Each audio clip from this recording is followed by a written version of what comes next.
वसई विरार शहरात गेल्या काही वर्षात झपाट्याने नागरीकरण झाले आहे। वाढत्या लोकसंख्येमुळे, औद्योगिक वसाहतींच्या विस्तारामुळे आणि परराज्यातून होणाऱ्या स्थलांतरामुळे शहरातील पाण्याची मागणी मोठ्या प्रमाणात वाढली आहे। महापालिकेच्या पाणी पुरवठ्याबरोबरच विहिरी, तलाव आणि बावखल यांसारख्या पारंपरिक जलस्रोतांनी आजवर नागरिकांची तहान भागवण्यात महत्त्वाची भूमिका बजावली आहे। मात्र वाढते काँक्रिटीकरण, इमारतींचे बांधकाम आणि रस्ते रुंदीकरणाच्या कामांमुळे हे नैसर्गिक जलस्रोत धोक्यात आले आहेत। अनेक ठिकाणी बावखल बुजवले जात आहेत, तर विहिरींमध्ये कचरा टाकून त्या निरुपयोगी केल्या जात असल्याचं चित्र समोर येत आहे।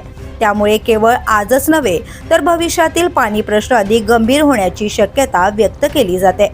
वसई तालुक्यातील शेती, बागायती आणि दैनंदिन वापरासाठी विहिरी, बावखल, तलाव आणि कूपनलिका हे महत्त्वाचे जलस्रोत राहिले आहेत।